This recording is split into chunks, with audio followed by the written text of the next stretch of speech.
Hello friends, வணக்கம். இந்த வீடியோவில் ரொம்ப சுவையான தேங்காய் பூரண கொழுக்கட்டை எப்படி பண்ணுறதுன்னு பார்க்க போகிறோம்.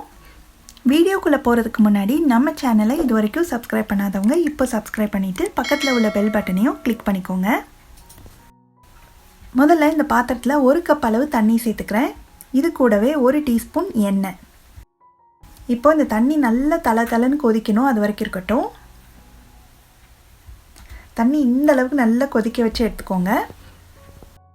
அடுத்து ஒரு பவுலில் 1 கப் அளவுக்கு அரிசி மாவு, இது இடியாப்பம் மாவுன்னு சொல்லுவாங்களே அந்த மாதிரி மாவு தான் நான் எடுத்திருக்கேன். கடையில் வாங்கின மாவு தான். இதுக்கு கொஞ்சமாக 1 சிட்டிகை மட்டும் உப்பு சேர்த்துக்கலாம்.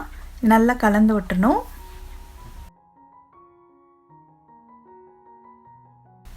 நம்ம நல்லா கொதிக்க வச்சுருக்கோம் இல்லையா, அந்த தண்ணியை கொஞ்சமாக சேர்த்து கரண்டியோ ஸ்பூனோ வச்சு நல்லா கலந்துக்கலாம். தண்ணி ரொம்ப சூடாக இருக்கும், அதனால் கை போட்டு மிக்ஸ் பண்ண முடியாது. அதனால் இந்த மாதிரி ஏதாவது கரண்டி வச்சு மிக்ஸ் பண்ணிக்கோங்க.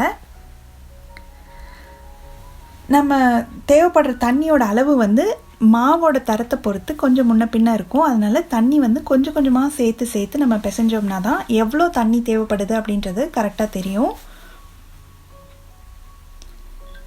இப்போ ஓரளவுக்கு கை பொறுக்கிற அளவு சூடு வந்ததுக்கப்புறமா கையை போட்டே நல்லா பிசைஞ்சிக்கலாம். மாவு நல்லா ஸ்மூத்தாக இந்த அளவுக்கு சாஃப்டாக இருக்கணும். அந்த அளவு மாதிரி மாவு இந்த அளவுக்கு சாஃப்டாக இருக்கணும், அந்த அளவுக்கு பிசைஞ்சிக்கணும். இப்போ இதை மூடி வச்சுட்டு ஒரு 5 நிமிஷம் இருக்கட்டும். அந்த டயத்தில் நம்ம இதுக்கு உள்ளே வைக்கிற பூரணத்தை ரெடி பண்ணிடலாம். ஒரு பேனில் 1/2 கப் அளவுக்கு பொடி பண்ண வெல்லத்தை அப்படியே லெவல் பண்ணி சமப்படுத்தி எடுத்துருக்கேன். இது கூட ஒரு 2லேருந்து 3 டேபிள் ஸ்பூன் அளவுக்கு தண்ணி சேர்த்துக்கலாம்.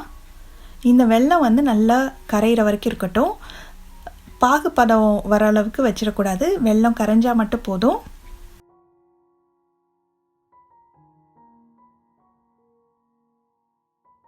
இப்போ பார்த்தீங்கன்னா வெல்லம் நல்லா கரைஞ்சிருச்சு. இப்போ இதை நம்ம வடிகட்டி எடுத்துடலாம்.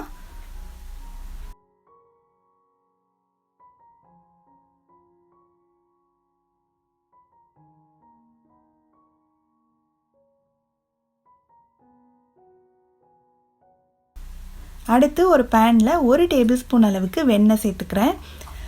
நெய் இருந்ததுன்னா நீங்கள் நெய் சேர்த்துக்கலாம். என்கிட்ட நெய் இல்லாதனால நான் வெண்ணெய் எடுத்துருக்கேன். இது நல்லா உருகினதுக்கு அப்புறமா 1/2 கப் அளவுக்கு துருவின தேங்காய், 1/2 கப்லேயே நான் நல்லா குவிச்சு எடுத்திருக்கேன். இந்த அளவுக்கு குவிச்சு எடுத்திங்கன்னா தான் நம்ம எடுத்துருக்கிற வெல்லத்துக்கும் தேங்காய்க்கும் பக்குவம் கரெக்டாக வரும். இப்போ தேங்காய் துருவலை கொஞ்சம் நேரம் மட்டும் நல்லா வதக்கி விட்டுட்டு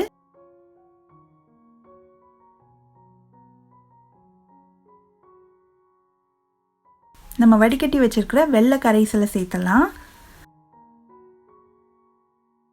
நல்லா கலந்து விட்டுட்டே இருங்க.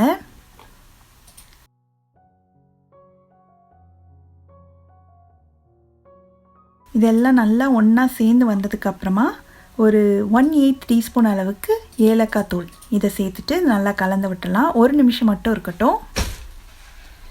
ரொம்ப கெட்டியாகிற வரைக்கும் நம்ம கிளறிட்டே இருக்கக்கூடாது. ஓரளவுக்கு தளன்னு வந்ததுமே ஆஃப் பண்ணிடணும். அப்போ தான் இது ஆறுனதும் கரெக்டான பக்குவத்துக்கு இருக்கும். இப்போ பார்த்திங்கன்னா கொஞ்சமாக கையில் தண்ணி நனைச்சிட்டு தொட்டு பார்த்தோம்னா ஒட்டாமல் வந்துடுச்சுனாலே நீங்கள் ஆஃப் பண்ணிடலாம். இது கொஞ்சம் நேரம் வச்சிட்டோம்னா நல்லா ஆறுனதுக்கப்புறம் கரெக்டான பதத்துக்கு வந்துடும். இருக்கட்டும். அடுத்து நம்ம ரெடி பண்ணி வச்சுருக்கிற மாவுலேருந்து ஒரு சின்ன உருண்டை எடுத்துகிட்டு கொழுக்கட்டை தட்டிக்கலாம். நான் தட்டுறதுக்கு ஒரு பார்ச்மெண்ட் பேப்பர், பட்டர் பேப்பர் வச்சுருக்கேன். உங்ககிட்ட வாழை இலை இருந்ததுன்னா நீங்கள் அதை யூஸ் பண்ணிக்கலாம். இந்த உருண்டையை இந்த பேப்பர் மேலே வச்சுட்டு கையில் லேசாக எண்ணெய் தடவிட்டு இதை அப்படியே நல்ல ரவுண்ட் ஷேப்பில் நம்ம தட்டிகிட்டே வரணும்.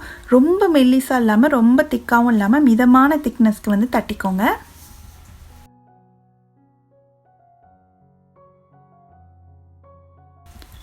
இப்போது இதில் கொஞ்சமாக நம்ம ரெடி பண்ணி வச்சுருக்க பூரணத்தை எடுத்து வச்சிடலாம்.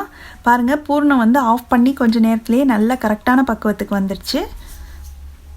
இப்போ இதை வச்சுட்டு இது நல்லா 2 பக்கமும் இப்படி ஒன்றா கொண்டு இப்படி மடிச்சிடணும். பூரணம் வெளியில் வந்துச்சுன்னா அதை நல்லா உள்ளே தள்ளி விட்டு நல்லா சீல் பண்ணிடுங்க. அந்த ஓரங்கள் எல்லாத்தையும் நல்லா ஒரு தடவை அமுக்கி விடணும். அதுதான் ரொம்ப முக்கியம். இல்லாட்டி நம்ம வேக வைக்கும்போது இது விரிஞ்சிட்டு பூரணம்லாம் வெளியில் வர ஆரம்பிச்சிடும். அதனால் ஒவ்வொரு கொழுக்கட்டையும் நல்லா அந்த ஓரங்கள்லாம் நல்லா சீல் பண்ணி விட்டுருங்க, கேப்பே இல்லாத மாதிரி. இந்த ரெடி பண்ண கொழுக்கட்டையை வந்து நான் இட்லி தட்டில் கொஞ்சமாக எண்ணெய் தடவி வச்சுருக்கேன், அதில் வச்சிடலாம். இதே மாதிரி எல்லா கொழுக்கட்டையும் நம்ம ரெடி பண்ணி வச்சிடலாம். எல்லா இட்லி தட்டையும் இந்த மாதிரி ஒன்று மேலே ஒன்று வச்சாச்சு. ஆல்ரெடி நான் இட்லி பாத்திரத்தில் தேவையான அளவு தண்ணி ஊற்றி இது நல்லா கொதிக்க ஆரம்பிச்சிருச்சு. இந்த அளவுக்கு தண்ணி கொதிச்சதுக்கு அப்புறமா தான் நம்ம கொழுக்கட்டையை வந்து வேக வைக்கணும். இப்போ இதை உள்ளே வச்சிடலாம். மூடி வச்சுட்டு ஸ்டவ்வை வந்து மிதமான தீயில் வச்சு ஒரு 8லேருந்து 10 நிமிஷத்துக்குள்ளே இது வந்து நல்லா வெந்து ரெடி ஆயிரும். இப்போ ஒரு 10 நிமிஷம் ஆயிடுச்சு, திறந்து பார்க்கலாம். கொழுக்கட்டையெல்லாம் சூப்பராக வெந்துருச்சு. இப்போ இதை வெளியில் எடுத்து வச்சுட்டு இது கொஞ்சம் நேரம் ஆறணும், ஒரு 2லேருந்து 3 நிமிஷம் ஆறணும். ஏன்னா சூடாக இருக்கும்போது நீங்கள் உடனே வெளியில் எடுத்திங்கன்னா கொழுக்கட்டையெல்லாம் உடஞ்சி போகிறதுக்கு வாய்ப்பு இருக்குது. அதனால் கொஞ்சம் நேரம் ஆற விட்டுலாம்.